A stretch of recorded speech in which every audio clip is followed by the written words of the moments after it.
இந்த முப்பரிமாண கூட்டு எல்லா உயிர்களுக்கும் இருக்கும். அசையக்கூடிய அனைத்து உயிர்களுக்கும் இந்த 3 இருக்கும். நினைவு, அறிவு, உணர்வு, இந்த 3 இருக்கும். அதாவது அந்த அறிவு வெளிப்படுத்துவதற்கு நம்ம வாயில் பேசி பண்ணுறோம், உணர்வை உணர்ந்த பின்னாடி அதை வெளியில் பேசுகிறோம். அதுகளுக்கு அந்த பேச்சு இருக்காது, அவ்வளோதான். இல்லை செயல் நினைவுலன்னா எப்படி செயல்படும்? அதுதானே நினைவுண்டு. எறும்பு எல்லாத்து பொருளுக்கு நினைவு இல்லைன்னா அப்புறம் எப்படி செயல்படுதுங்கிற நினைவுண்டு. நினைவு அங்கே போகணும். எப்படி அது யார் சொல்கிறா? அந்த நினைவுக்கு போகுது. கண்டிப்பாக அது எப்படி செல்லாம அறிவுக்கு செய்யுது. நம்மளுக்காக கில்லாடியாக வேலை செய்ய சேர்த்து வைக்குது. அது பொருள்களை பூரா மழை அரிசியெல்லாம் கூட சேர்க்குது இல்லை. அப்போ அறிவில் என்ன? அப்புறம் அறிவில் மழை கழிச்சு மழை பெய்ய போது மரத்தில் போய் சேர்த்து வச்சுக்கிறது. எறும்புலாம் அரிசியை தூக்கிட்டு போகுதுலப்பா, அறிவில் தூக்கிட்டு போகுது. அப்புறம் அது தூக்கணும். நினைவில் என்ன எப்படி தூக்க முடியும்? அது தூக்கி செயல் இந்த வீரல் என்ன இந்த 3மே எல்லா உயிர்களுக்கும் இருக்கும். அசைக்கூடிய உயிர்களுக்கு எல்லாம் உண்டு. அசைக்கூடிய உயிர்களுக்கு எல்லாம் அசைபெற்ற மரத்துக்கு அதுக்கு 3 இருக்கானே அப்படி கேட்கக்கூடாது. அதுக்கு அது இல்லை. அது உணர்வு மட்டுமே உண்டு. ஏன்னா உயிராக இருக்கிற உணர்வு மட்டும் உண்டு ஒழிய நினைவும் அறிவும் இல்லை. நினைவு அதை என்ன செஞ்சுக்கலாம்ன்ற அறிவு அது தெரியாது. இங்கே இருக்க அப்படியே தான் இருக்கும். அதாவது சாமிகிட்ட சைவத்துக்கு அசைவத்துக்கு விளக்கம் கேட்டாங்க.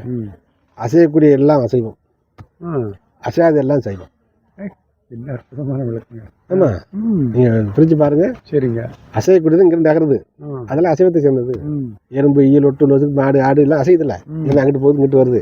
இப்போ ஒரு செடி இங்கிட்டு அங்கிட்டு போகுமா? இல்லை. ஒரு மரம் இங்கிட்டு அங்கிட்டு போகுமா? தண்ணியெல்லாம் அங்கனே தான் நிற்கும். தண்ணி இருந்தாச்சு இல்லை அடிச்சு அதில் தான் கெதி. அதெல்லாம் அசைவம். சைவம். அசைகிறது இடத்த விட்டு இடம் பெயர்றது. அசைகிறது பேர் அசைவம். அதே மாதிரி இந்த அசைவு இல்லை, மறைஞ்சு இப்படி இந்த அசைவு இல்லை, இடம் விட்டு இடம் அசைவு. புரியுது. இடமாட்டம் அசைவு, அந்த அசைவு அதெல்லாம் அசைவம். அசைதெல்லாம் சைவம். இப்போ உங்களுக்கு மன நினைவு அசைதா இல்லையா? நினைவு அசைதுல அசைவத்தில் இருக்கீங்கன்னு அர்த்தம். நினைவு எனக்கு எங்கேயுமே போகாது, சைவத்தில் இருக்கீங்க. இதுதான் சைவ அசைவத்தினுடைய சுத்தமான அத்வைதம். வந்து இப்போ சைவத்தில் இருக்க அசைவத்துக்கான சைவர்கள் அப்படின்னா அசையாதவன்.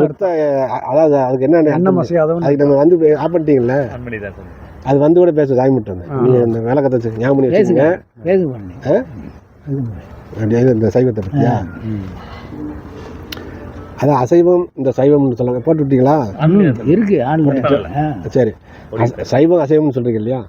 இந்த அசைவம் சைவம்னு சொன்னால் உண்மையான சுத்தமான அத்வைதப்படி சைவம் அசைவம்னு சொன்னால் புலன் வழி சார்ந்தவர்கள் எல்லாம் அசைவத்தை உடையவர்கள். அப்படி ஐம்புலனை சார்ந்து வேலை செய்வர்கள் எல்லாமே அசைவத்தை சேர்ந்தவர்கள். ஏன்னா சுத்தமான பேரறிவானது, பேரறிவு சொல்லிடுறோம், அதுக்கு வேறு இதானது. அந்த அறிவு சார்ந்தவர்கள் எல்லாம் சைவத்தை உடையவர்கள். அப்படி சுருக்கமானது. ஏன்னா அதுக்கு அடுத்த கட்டமாக இந்த புலால்கள்லாம் சாப்பிட்றவர்கள்லாம் இது உலக வழக்கப்படிக்கிட்டு சொல்கிற கணக்கு. நம்ம ஆன்மா ஒரு சித்த மார்க்கத்தைப்படி புலன் அசைந்தால், புலன் வழிபடி சென்றால் நீ அசைவமாக இருக்கிறாய். ஐம்புலனை சார்ந்தேனா அசைவம், நீ எல்லாம் அசைவ உடையவர்கள். புலன் வழி போய் ஆசைப்பட்டு போய் பேரறிவு, ஆன்மா சமநீதி அந்த தன்மையில் இருக்க இவரெல்லாம் உயர்ந்த சைவத்தை உடையவர் அப்படின்னா சைவத்துக்கு அசைவத்துக்குள்ள வேறுபாடு. புலனை சார்ந்தவர்கள் எல்லாம் அசைவ உடையவர்கள். அசைது ஆன்மா மனம் வந்து அசைந்து கொண்டிருக்கு, கடவே பிச்சு ஓடுது. என்ன இதெல்லாம் அசைவ சேர்ந்தவர். இப்போ நினைவு அசையதே இல்லை, மனம் அது பாட்டுக்கு பார்த்தா தான் கேட்டால் உண்மை அப்படியே சாத்தியம் நிற்குது. எதுக்கு ஆசைப்பட மாட்டேன், எத்தனை கோடிக்கு அசைய மாட்டேன், எந்த செயலுக்கும் இல்லை, அதெல்லாம் உயர்ந்த பேரறிவாக இருக்கும் அப்படின்றதா ஒன்று. ஆனால் இந்த நம்ம உலக வழக்குப்படி இந்த கணக்கு, இந்த புலால் சாப்பிட்றது புலால் சாப்பிடாதுன்றது கணக்கு, அந்த மனமே உயர்ந்த மனமே சைவ அசைவமாக வெளியில் உள் மார்க்கத்தில் மனம்தான் சைவ அசைவம். மனம் புலனை சார்ந்தால் நீ என்ன சைவமாக இருந்தாலும் நீ அசைவக்கூடிய வந்தான். நீ அசைவம் சாப்பிடலன்னு ஒரு சாப்பிடல, கொடிய கோபம் வருது, கொடிய எண்ணங்கள் இருக்குது, நீ எப்படி சைவம்ன்றது எப்படி ஒன்று சொல்ல முடியும்? சைவம் சாப்பிடாதவருக்கு கொடிய கோபமும் பெரிய செயல்கள் மோசமாக இருந்தால் அவர் எப்படி பெரிய சைவர்னு எப்படி நம்ம சொல்ல முடியாதுல்ல? எப்படி சொல்ல முடியும்? ஏன்னா சாப்பிட மாட்டேன், கறியெல்லாம் சாப்பிட மாட்டேன், ஒன்றும் செயல். ஆனால் செயல்புறம் படு மோசமாக இருக்கு, அவர் வந்து உயர்ந்த சைவர்னு எப்படி நம்ம சொல்ல முடியாது? அப்போ மனம் வந்து பேரறிவாக இருக்கு, பேரறிவாக இருக்கக்கூடியதெல்லாம் சைவம். இந்த புலன் சார்ந்து அசைஞ்சு உண்டு உறங்க உழலக்கூடியதெல்லாம் அசைவத்தை சார்ந்தவர்.